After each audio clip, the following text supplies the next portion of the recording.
reading 14 from the Psychological Commentaries on the Teaching of Gurdjieff and Ouspensky by Dr. Maurice Nicoll. Volume 3. Courmis d'Uglé, January 12th, 1946. The unobserved side of ourselves. Recently, we had a conversation once more about this dark side of ourselves. I explained before that this means the side of ourselves that we do not know or do not accept, and that the object of self-knowledge by the method of self-observation was to bring this not yet known side of ourselves into the light of consciousness. The whole object of self-knowledge is to make more conscious our knowledge of ourselves. The idea is that when you have many things in you that you do not know and do not accept, things that are not conscious to you yourself, then these things complicate your life very much and cause all sorts of situations which would be avoided through self-knowledge.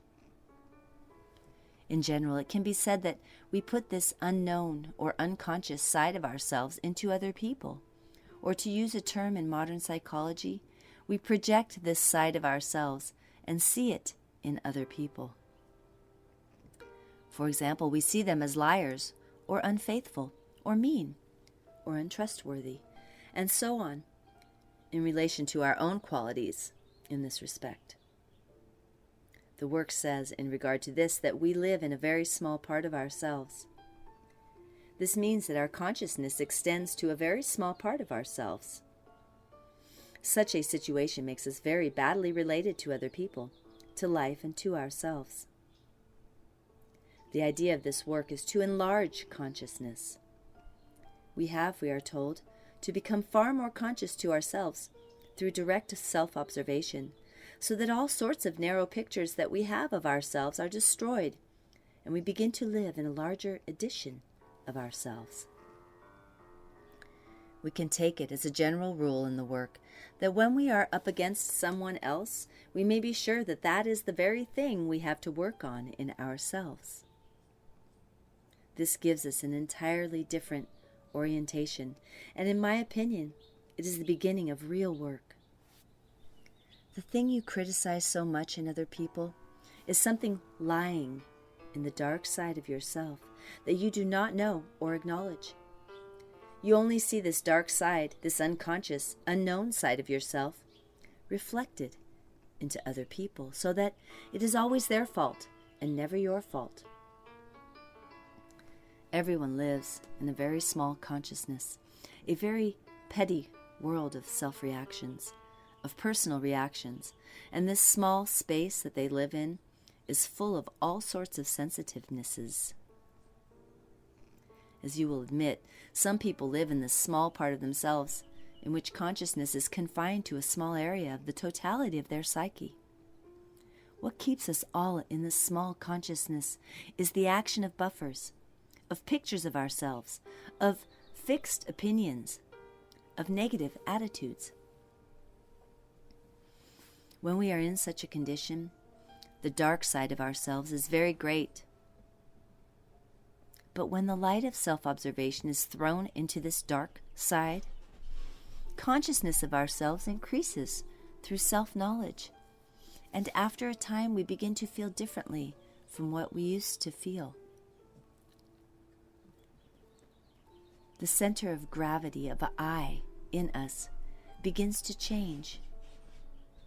In other words, imaginary I, this I that we are always serving and keep going, which is not ourselves at all, begins to be dissolved. We find that we are nothing like what we imagined, and as this takes place, so do our relations to other people expand. Instead of living in a narrow world of prejudices, of violent likes and dislikes, owing to the expansion of consciousness, in ourselves, we find a larger relationship with other people. This is due to a growth of consciousness by the method of uncritical observation, which is the basis of the whole work on its practical side.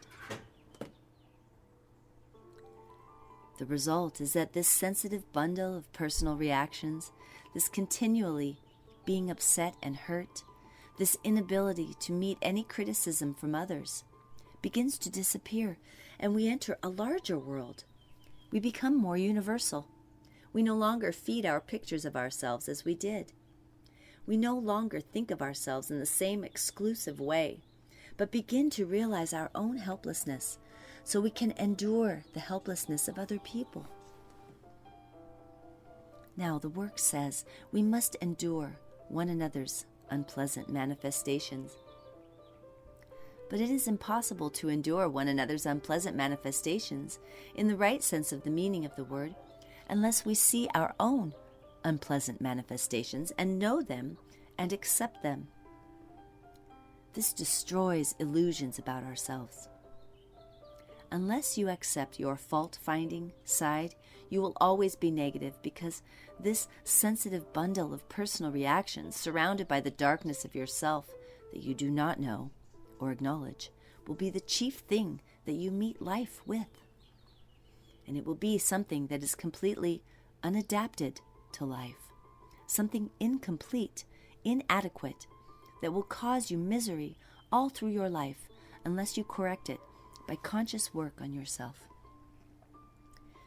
Your little personal ego world will be upset at every moment, and you will have no strength for life and no endurance unless you meet this dark side by conscious recognition and realize that everything that you are so critical of in others is expressing itself in you all the time, but is not yet included in your consciousness of yourself.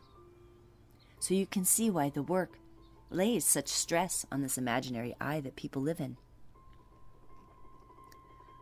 Suppose you criticize a man who has made conscious to himself a considerable part of this dark side.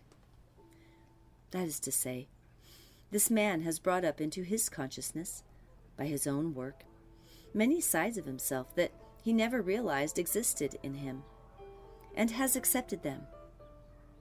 Will such a man bear criticism more easily than a person who is still living in pictures of himself and has never really faced himself by direct observation?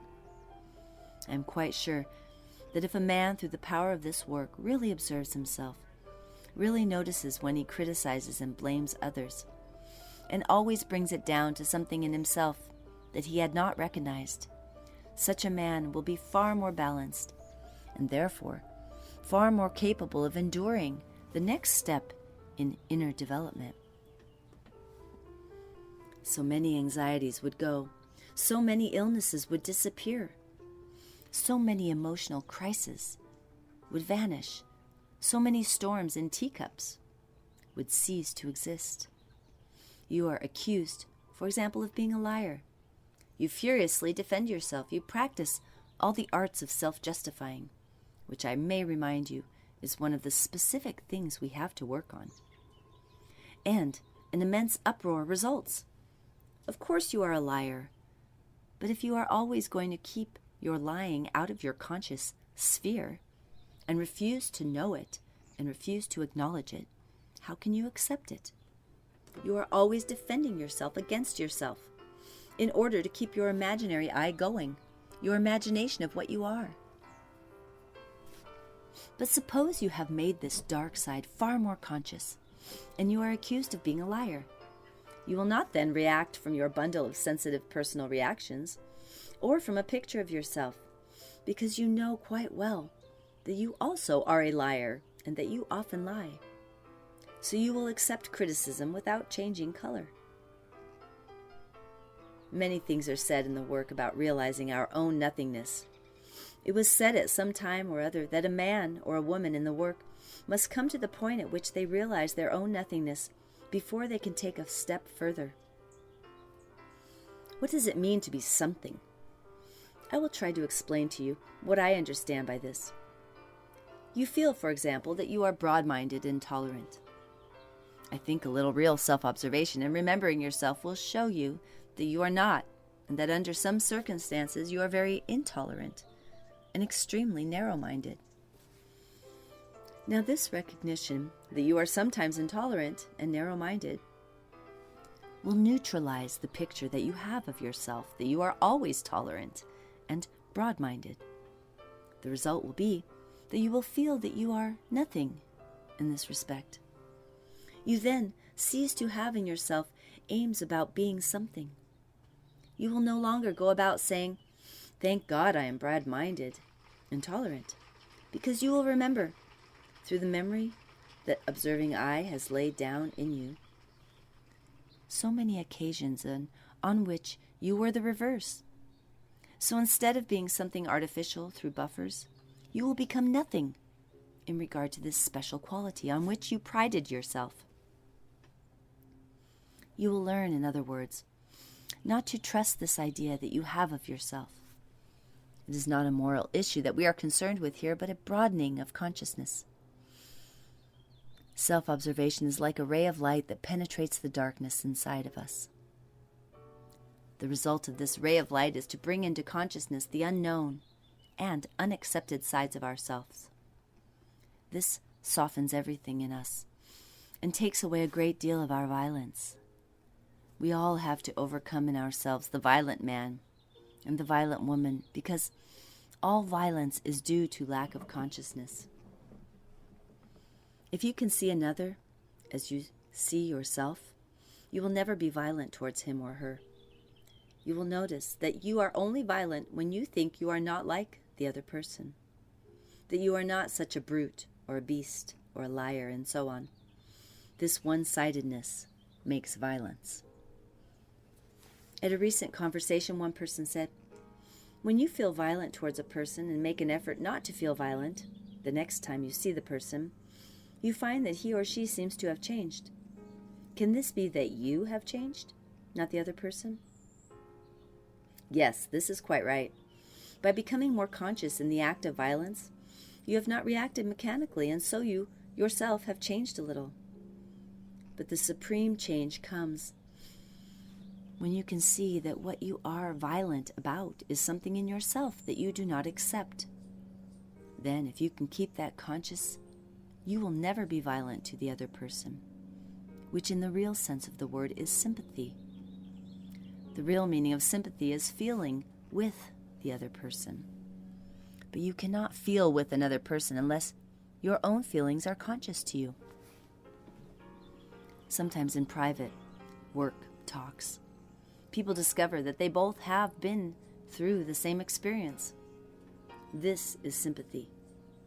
But sympathy, in the sentimental sense, is useless, and it always contains a grain of conceit and patronage. If you want to help anyone in this work, you must feel at a lower level than they are through your own self-knowledge. Now, another person said in a recent conversation, "I found it difficult to find the same thing in myself that makes me violent towards other people, until I began to see that it might take a different form." Yes, this is a very good observation, especially when you rather pride yourself on something that you have a picture of yourself as being or doing, and you find that someone else does not satisfy you in this respect, and get violent with them as a result. In that case, your violence comes from unrecognized, unacknowledged sides of yourself which are very close to what you pride yourself on. Let me try to explain this more fully. If you are a very careful person and pride yourself on it, you may get violent with the person whom you do not think careful according to your standards. But you will always find that you are not careful in the way that you imagine you are, and that there are many gaps in your so-called carefulness which you project into other people and blame them for. You may be sure that you are acting from a picture here and not from self-knowledge, and that your picture may have had a justification from your point of view, but yet it does not correspond to the truth, because no picture ever does. You may be careful, but you also imagine that you are careful, and your imagination prevents you from seeing how careless you are often about very important matters. A man, for instance, may pride himself on being reliable and blame people for not being reliable, and even blame them violently, without seeing that he is not reliable in many other ways, and that the reliability is a picture reinforced by imagination based on a fact.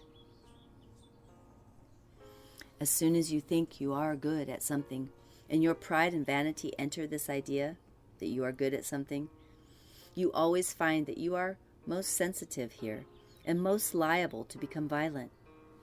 In other words, you are being something.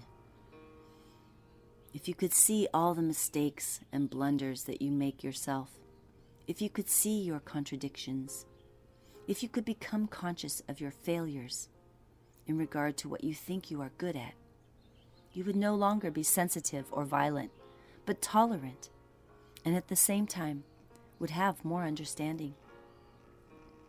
Sometimes people cannot allow that they are not good at things because of a certain inner weakness in them. What is this inner weakness due to? It is due to this unacknowledged side, the dark side, which as it were contains, amongst other things, all that they are not willing to accept. You may be good at a thing, but you must also acknowledge gradually, especially as you get older and need a wider consciousness, that you are not good at it at the same time, and realize in short that you are not what you thought. Then you no longer identify in the way you did, and you become simpler inside. This letting in of the other side, of the dark, or not observed side, does not weaken you, but really strengthens you.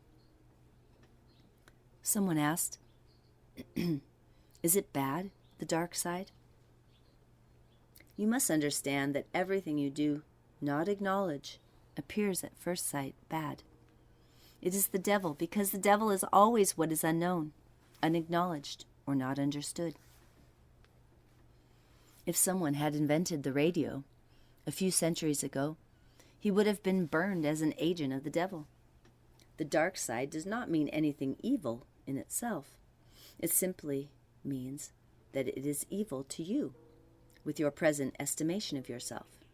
It is evil to you because when you admit it into your consciousness, your present estimation of yourself will change. The result will be that you will be much better than you were before. You will be much better because your present estimation of yourself, kept up by imagination and by buffers and by pictures and by continual lying, has been weakened, and you have entered a larger world of consciousness.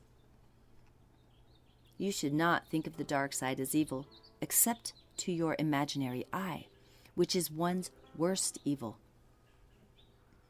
If your imaginary eye is full of imagination about what you are, and if this imagination becomes destroyed by admitting what is antagonistic to you, you will begin to lose this wrong, sensitive, imaginary eye, and your consciousness will broaden out, and you will cease to be what you imagine yourself to be, and move a step towards real I. All the work is against imaginary I, with which each one of us faces life so inadequately. The teaching of the work sets out to destroy the power of imaginary I, but at first everything that threatens imaginary I seems to be very evil, in fact the devil.